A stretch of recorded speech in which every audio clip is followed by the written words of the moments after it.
안녕하세요. 행복한 기다림 미희TV입니다. 오늘은 난자 채취 개수를 늘리는 방법을 알려드릴까 합니다. 병원에서 의사가 해볼 수 있는 방법이 있고 환자 부부가 해볼 수 있는 방법이 각각 있습니다. 일정 부분에서는 제 전 영상들과 겹칠 수도 있겠는데요. 설명 포커스를 좀 달리해서 정리하는 거니까 참고 바랍니다. 또한 약간 변칙적인 방법들도 설명해 드릴 텐데 아직 의학적으로 확실한 컨센서스, 즉 합치된 견해가 아닌 것도 있으니까 이 점 참고하셔서 영상 시청하시면 되겠습니다.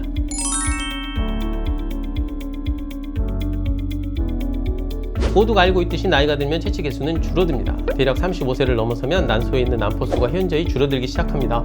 그래서 결혼을 늦게 하시는 경우는 너무 오래 자임시도만 시도하지 마시고 한번 난임병원에 내원해서 검사를 받아보고 본인 상태를 알아보시는 것이 좋겠습니다.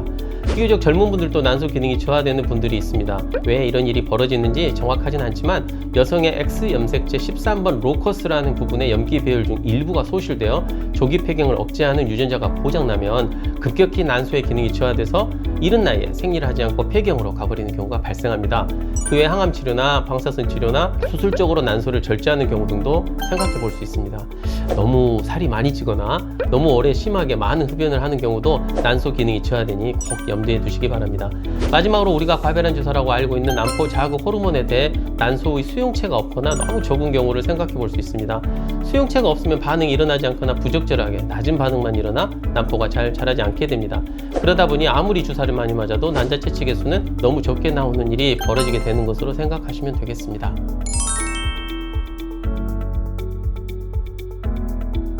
먼저 초저용량 루프론 플레어 요법이라는 게 있습니다. 말이 조금 어려운데요. 루프론은 배란을 억제하기 위해 시험관하기 시술 시작하면 맞는 주사를 말합니다. 시험관하기 시술 전주기에 약 3주 정도 피임약을 먹어서 난소의 휴지기를 가진 후 생리가 시작하면 통상 사용하는 루프론 양보다 훨씬 적은 양을 주사해서 난소를 너무 지나치게 억제하지는 않으면서 이 주사가 가진 두 번째 효과, 즉 뇌하수체에서 주사에 대한 일시적인 반응으로 뇌인성 난포자극 호르몬이 분비되어 우리가 밖에서 주는 과배란 주사와 몸에서 분비되는 난포자극 호르몬이 더해져서 더 강한 난소 자극 효과를 내게 된 과배란 방법입니다.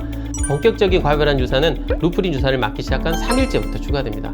그 외 기량요법이라는 방법을 사용하기도 하는데, 기량요법이라는 것은 난포의 조기 배란을 억제하는 주사를 생리 시작부터 미리 맞는 게 아니라 난포가 어느 정도 대략 14mm 정도 커진 상태에서 억제하는 방법을 말합니다. 그럼 주사 용량을 아주 세게 주면 난포는 더 나올까요? 궁금합니다. 지금 나오고 있는 표를 보시면 300에서 450 단위의 고용량 과배란 주사를 준 경우와 150 단위 정도의 저용량을 사용하여 시험관하기 시술을 한 경우 가장 중요하고 결론적인 결과인 출산율에서 전혀 차이가 없었습니다. 즉 주사 용량을 많이 줄 필요는 없어 보입니다. 지금 나오고 있는 그림은 그 후 다른 연구자들이 클로미펜이나 페마라 같은 배란 유도제를 며칠 사용한 후 저용량 과배란 주사를 사용한 그룹과 처음부터 과배란 주사를 사용한 그룹을 비교했더니 역시 정상 출산율에서 차이를 발견할 수 없다고 보고했습니다. 즉 주사 맞는 고통이 줄어들고 약으로 대체하여 비용도 절감하면서 결과는 똑같은 상황이라는 거고요. 그럼 지금 말한 이 방법이 저반응군들에게 가장 효과적일 수 있다는 것으로 생각이 됩니다. 이 방법은 비교적 저자극에 속하기 때문에 난소 기능이 너무 좋아 통상 방법을 사용할 때 지나치게 과자극되어 난소 과자극 증후군 같은 후유증이 발생할 가능성이 있는 분들에게도 매우 유용한 방법이 될 수 있습니다. 그래서 결론은 지금 나오고 있는 표처럼 통상적인 경우 과배란 주사는 150에서 450 단위까지 사용하고 저반응군이나 심한 고반응군은 150 단위 정도로, 아예 한두 개만 채취하고 싶은 경우는 150 단위 이하로 사용하면 되겠습니다.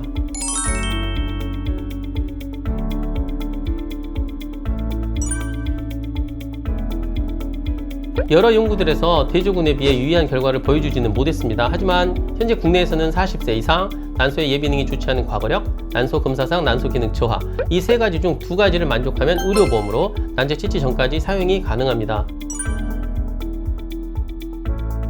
시험관하기 시술 시작 6주 전과 3주 전에 한 번씩 남성 호르몬 주사를 맞고 시험관하기 시술을 한 군에서 거의 2배 높은 정상 출산율이 보고되었습니다. 프로토콜 자체가 아주 쉽기 때문에 난자 채취 개수가 적거나 배아의 질적인 면이 좋지 않은 경우에 한번 시도해 보는 것을 추천드립니다. 다 아시다시피 난자 채취 전전날 밤에 난자의 최종 성숙을 위한 주사를 맞습니다. 이때 채취 40시간 전에 배란 효과가 있는 데카펩틸 같은 약물을 먼저 맞고 34시간 전에 오비드렐 같은 배란 유발 주사를 맞을 경우 난자의 수가 늘어나고 질적인 면이 향상되었다는 연구들이 많이 있고 저 같은 경우도 임상에서 실제로 많이 사용하고 있습니다. 난자 채취를 할 때 이중으로 된 바늘을 사용해서 난포를 흡인하고 그 자리에서 다시 배양액을 집어넣어 세척한 후 다시 흡인하는 방법을 말합니다. 결론을 말씀드리면 시간만 2배로 걸리고 나머지 데이터에서 별로 좋은 결과를 보여주지 못했습니다. 그에 저는 석화딘이라는 멜라토닌 성분의 수면제를 복용하도록 하고 있는데요. 사실 난자 개수도 중요하지만 난자 질 개선에 도움을 줄 수 있습니다. 제 영상에 있지만 나드부스터나 DHEA도 아직 확실한 기전적인 결론은 없지만 복용할 경우 어떤 분들에게는 난자 채취 개수가 그전 주기에 비해 늘어나는 현상을 보곤 합니다.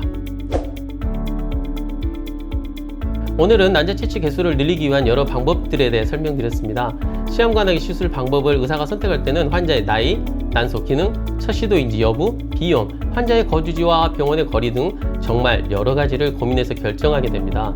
이 모든 고민의 끝엔 항상 빨리 원하시는 아가를 품에 안고 병원을 나서는 부부의 모습을 만나는 게 제 목표이기도 하기 때문입니다.